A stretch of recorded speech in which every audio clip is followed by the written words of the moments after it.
Olá, hoje, quinta-feira, 17 de novembro, a Assembleia Legislativa de São Paulo vai promover uma audiência pública no dia 22 deste mês com o tema "O uso de animais vivos no ensino ainda é necessário?". O evento vai discutir a necessidade de manter animais como cobaias em cursos das áreas de medicina, biologia, psicologia, odontologia e ciências farmacêuticas. A iniciativa do debate partiu do deputado Feliciano Filho, do PSC, que é defensor da causa animal e também autor de diversos projetos e leis estaduais sobre esse tema. De acordo com o deputado Feliciano Filho, a utilização de animais no ensino é cada vez mais questionada, tanto no meio acadêmico como na sociedade. As mais importantes universidades do mundo têm abandonado essa prática. Por meio do projeto de lei 706/2012, de sua autoria, o deputado defende que a utilização de animais no ensino restrinja-se a estudos observacionais em campo, exames clínicos que auxiliem o diagnóstico e animais que estejam, de fato, necessitando da intervenção de um profissional para o restabelecimento de sua saúde. Vamos saber agora dos destaques desta edição. CPI da merenda. Deputados querem saber dos trâmites nos processos de consulta pública dos quais participou a COAF. Audiência pública debate com especialistas a medicalização da educação, a partir de agora no Jornal da Assembleia.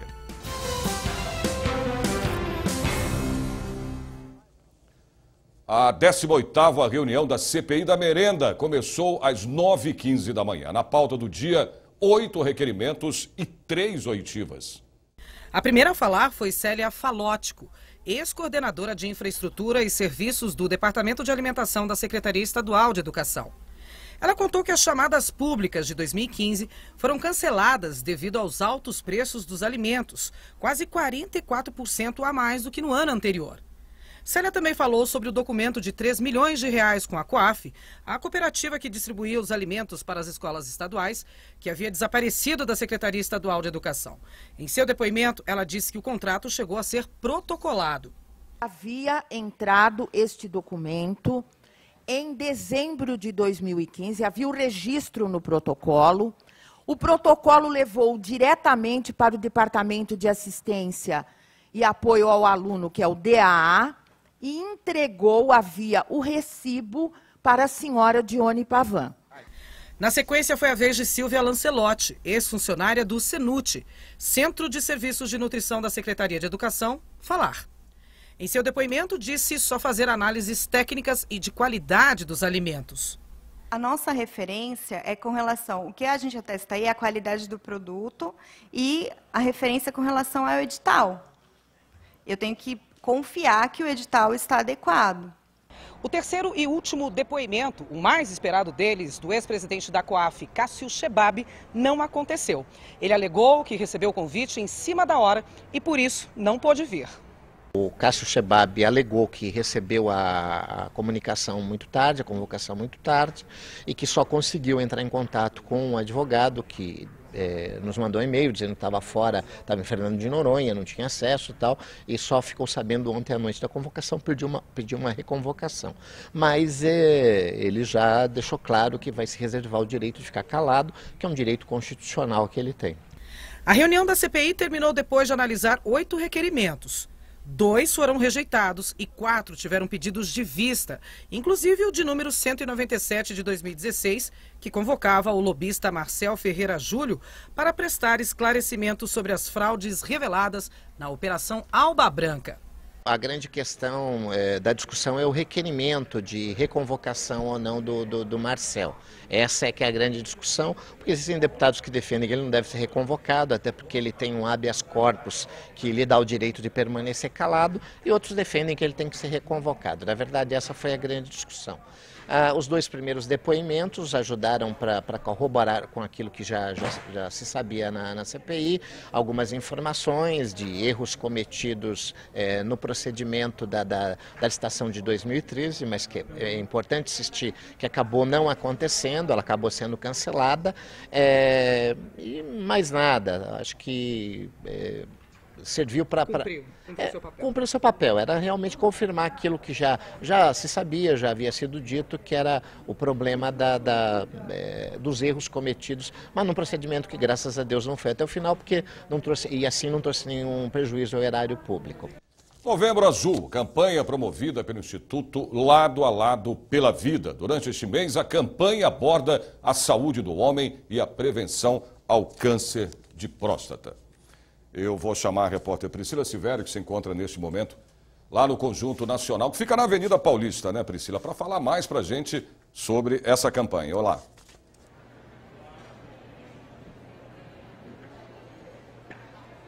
Oi, Sérgio, é isso mesmo, aqui na Avenida Paulista. Bom, Sérgio, o Instituto Lado a Lado pela Vida realizou uma pesquisa recente com 1.000 homens. 74% deles procuraram médico nos últimos 6 meses, mas apenas 10% procurou urologista. Desses, a maioria com 60 anos ou mais. O ideal é que o homem faça esses exames, né, e procure o urologista acima dos 40, 45 anos de idade. Quem vai falar um pouquinho melhor para a gente sobre essa pesquisa é a Marlene Oliveira, que é a presidente do Instituto Lado a Lado pela Vida. Vocês estão fazendo uma campanha hoje aqui. A gente vê pela pesquisa que os homens continuam sem procurar urologista. Exatamente, né? O homem, ele está demorando muito a ir ao serviço médico, né? E isso faz com que o diagnóstico, ele seja tardio. Então, a importância da nossa campanha é alertar aos homens que ele procure o médico numa fase mais precoce. E isso facilita, que nem no caso do câncer de próstata, 95% de chances de cura se houver um diagnóstico precoce, né? O que acontece é que o homem está demorando a ir ao serviço. Aqui, então, é para chamar atenção. Exatamente. Nós fazemos ações de rua, onde nós alertamos a população e falamos com a população da importância, né, por exemplo, da mulher alertar o seu marido, filhos, e até o próprio homem, ele começar a gerenciar a sua saúde, né? Ele ser responsável pela sua saúde. Então, aqui nessa ação, as pessoas estão recebendo folhetos, informações e também desse outro lado aqui, a gente tem um personagem que os homens gostam bastante, o bigodão, é isso? Exatamente, o bigode é o símbolo da campanha, né? E os homens têm recebido o bigode de uma forma muito positiva. Apesar de ser um símbolo masculino, que o homem tem ele percebe que é algo que está falando de algo masculino, então ele é um personagem que faz com que o homem ele se sinta mais leve, né? E o bigode também está aqui para passar sua mensagem, né, para o homem. Aqui também tem uma exposição. Quais são as outras ações que o Instituto realiza durante todo esse mês do Novembro Azul? Aqui nós temos essa exposição onde ele mostra as etapas, né, as fases da doença, né, desde o diagnóstico precoce até a fase quando o câncer já está instalado, né? Nós temos ações em estádios de futebol, nós temos ações de ruas, em parques, né? Uma coisa muito bacana que nós temos feito são as ações em empresas. Então, nós, durante todo o mês, em todo o Brasil, nós temos agendadas 1.700 palestras em empresas, né? Porque a nossa campanha, ela tem algo muito importante, que é ir aonde o homem está, né? E o homem está nas fábricas, nas instituições financeiras, nos estádios de futebol, no automobilismo. Então, a mensagem tem que chegar aonde o homem está, né? E a importância do homem ter um cuidado integral com sua saúde. Porque o homem não é só a próstata, né? Ele tem coração, ele tem outras doenças que acometem o homem e que ele tem que estar atento. Ok, muito obrigada. Bom, daqui a pouquinho, então, a gente volta com mais informações aqui do Conjunto Nacional. Sérgio. Ok, Priscila, obrigado. E realmente, tem que fazer o exame. O homem é meio preconceituoso, mas tem que acabar com isso, porque o exame é o mais eficaz, principalmente de toque, que o homem ainda tem bastante preconceito, né? Agora a previsão do tempo para amanhã, sexta-feira. Em São Paulo, sol, aumento de nuvens de manhã, possibilidade de chuva na parte da tarde e também à noite. Temperatura deve chegar aos 22 graus. Campinas, sol com algumas nuvens, ao amanhecer não chove, a máxima prevista é de 27 graus. Em São José dos Campos, o dia amanhece com muitas nuvens, há possibilidade de chuva a qualquer hora do dia. A temperatura máxima alcança 28 graus. Sorocaba, dia terá sol entre nuvens, faz calor, pode chover durante o período, a máxima atinge 26 graus. Ribeirão Preto, dia com sol, algumas nuvens, pode chover também à tarde, a temperatura marca 33 graus. Medicalização da educação é tema de debate aqui no Legislativo Paulista. Voltamos já já.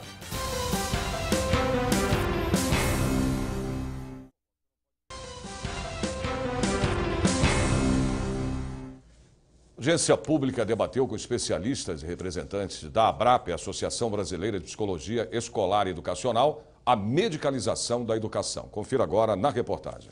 Marilene Proença é também representante do Fórum sobre Medicalização da Educação e da Sociedade e falou dos avanços da discussão.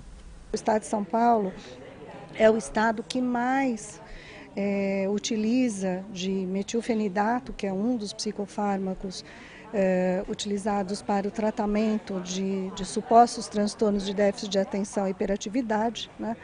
Então nós temos mais de 1.200.000 caixas vendidas, né, nesse período. Então São Paulo é o primeiro do ranking, portanto um dia estadual, né, de luta contra a medicalização da educação é fundamental para a gente poder levar, né, essa informação à população e trazer questionamentos a essa contenção química, não é, que nós estamos fazendo a crianças e adolescentes que não acompanham a escola, que têm dificuldade na escola, né, que não estão adequados, né, a uma escola que muitas vezes também não está adequada a essa criança e a esse adolescente, né? Esta é a segunda audiência pública que trata da medicalização na educação. Desta vez, o encontro também debate sobre o ato comemorativo do Dia Estadual voltado ao tema. A iniciativa é do deputado Carlos Gianazzi, do PSOL. O objetivo desse encontro de hoje é conscientizar a população, sobretudo as pessoas que participam do processo educacional, os servidores da educação, os professores, sobretudo sobre esse movimento que existe da indústria farmacêutica, da indústria médica, de medicalizar tudo, né? Fenômenos sociais, culturais e psicológicos são todos medicalizados, porque esses setores que eu citei aqui, tanto a indústria farmacêutica como a indústria médica, têm como objetivo central o lucro, vender remédios, né? Então, nesse sentido, nós temos que tirar isso da sociedade como um todo, mas sobretudo da educação, porque muita coisa que acontece na educação que são considerados distúrbios, transtornos, não tem nada a ver com doença patológica, não há necessidade de tratamento com remédio, né?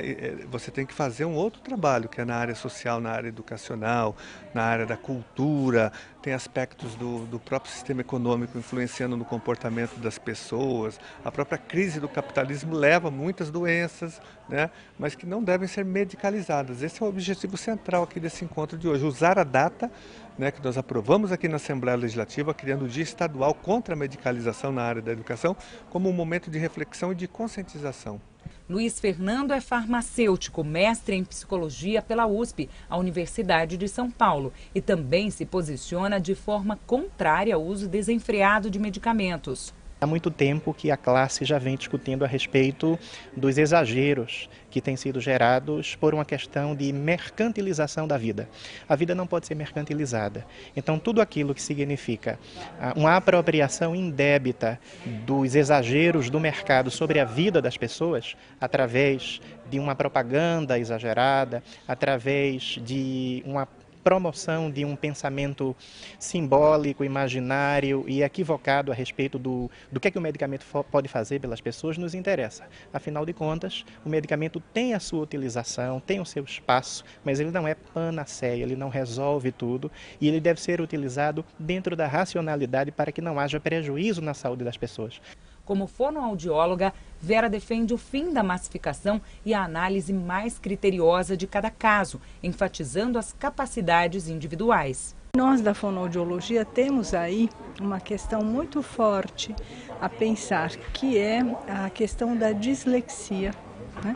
Para nós, somos o profissional, né, para a nossa área, para nós somos os profissionais que têm uma maior atuação na questão do diagnóstico da dislexia. Portanto, temos que ter muito cuidado para realmente, avaliar se existe um quadro, um transtorno desta natureza, ou se o que nós estamos ali encontrando naquele jovem ou naquela criança é apenas uma forma particular de aprendizagem. O objetivo é mobilizar a sociedade para a crítica à medicalização da aprendizagem e do comportamento. Penso eu que a questão da educação não se resolve com a medicalização, se resolve com processos de aprendizagem. Pensar a medicalização é, na verdade, uma dificuldade para nós. Primeiro porque o papel do professor na escola é o papel de ensinar, é identificar as dificuldades do aluno e propor alternativas para que esse processo de aprendizagem, de fato, ele possa acontecer com qualidade, com eficiência e com eficácia. A questão da medicalização, se houver, ela não deve correr pela educação, ela deve correr pelos sistemas de saúde, que deve identificar quais são os problemas que o aluno tem ou que a criança e o adolescente tem e que não estejam relacionadas à questão da aprendizagem no ambiente escolar. A escola deve ser um ambiente que propicie ao aluno essa possibilidade de que ele possa aprender e fazer da sua vida uma vida de aprendizado para que ele possa usar no seu cotidiano e na sua vida. Mais previsão do tempo para amanhã em outras cidades do interior e também do litoral do estado. Em Santos, o dia amanhece com sol, aumento de nuvens pela manhã, possibilidade de garoa à tarde e à noite. A temperatura máxima chega aos 23 graus. São José do Rio Preto, sol entre muitas nuvens, pode chover durante o dia. Os termômetros alcançam 31 graus. Mogi das Cruzes, o dia começa encoberto, permanecendo nublado no decorrer do período. Possibilidade de chuva à tarde e à noite, a máxima é de 21 graus. Piracicaba, dia amanhece nublado, possibilidade de chuva no final da tarde. Temperatura chega aos 28 graus. Comissão de Segurança Pública aprova convocações de autoridades da Polícia e da Fundação Casa para prestar esclarecimentos. A gente vai falar sobre esse assunto já já.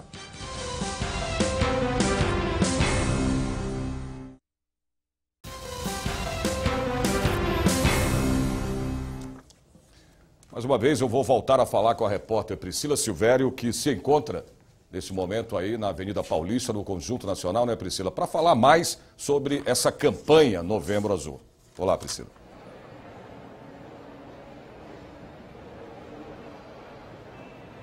Isso mesmo, Sérgio. Sérgio, você sabia que 60% dos homens que procuram tratamento para o câncer de próstata já chegam no hospital em estado avançado da doença? Bom, quem vai falar um pouquinho melhor sobre isso com a gente é o doutor urologista Renato Falsi.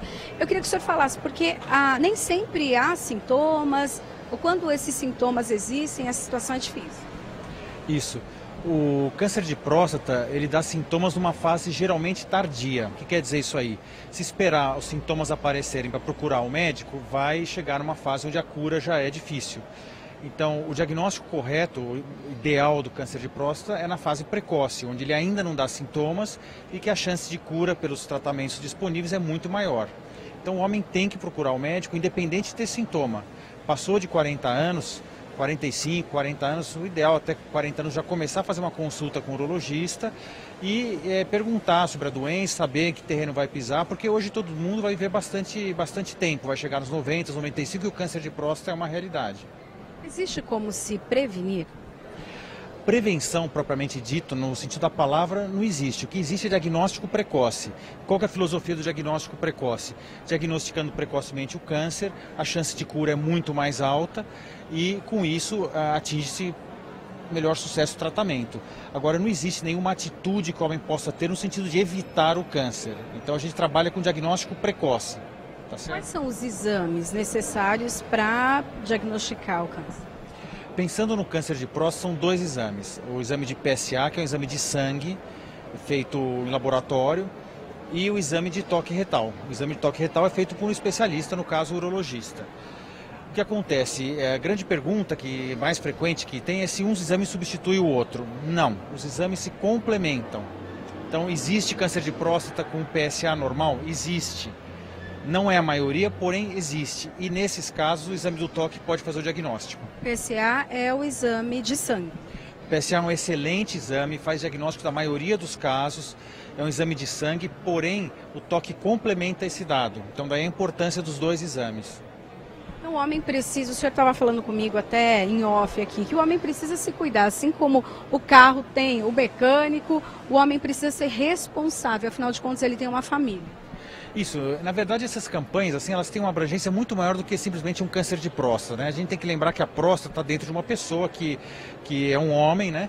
E muitas vezes tem família, ele às vezes é o provedor dos recursos da família, e se não cuidar da sua própria saúde, ele acaba deixando aí uma responsabilidade grande para trás, né?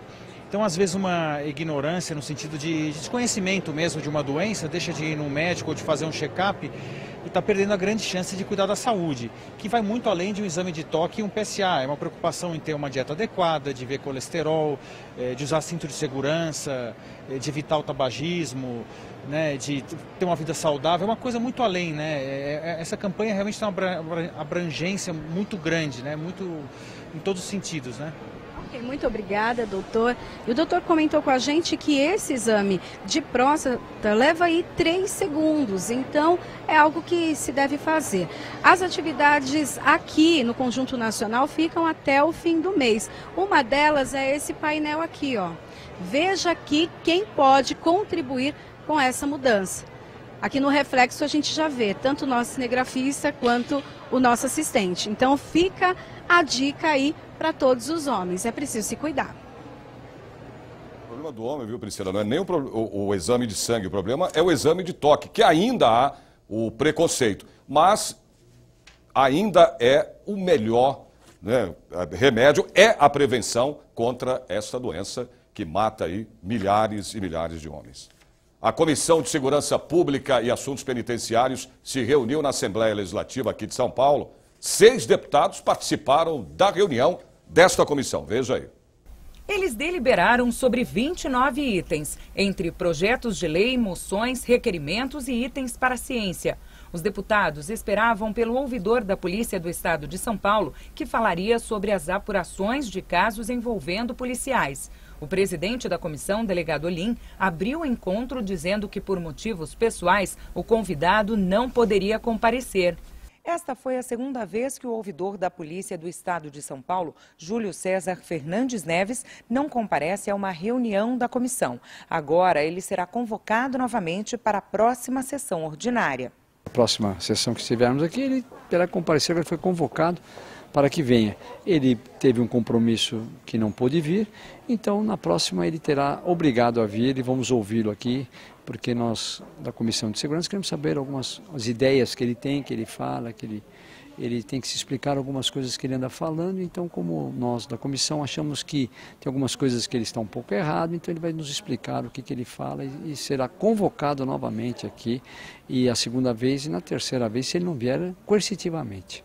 5 itens tiveram pedidos de vista solicitados. 1 foi retirado da pauta, 2 rejeitados. Entre eles, o que pede a reprovação do projeto federal que trata da liberação dos jogos de azar no Brasil. Previsão do tempo para amanhã, sexta-feira, em mais cidades do interior do estado.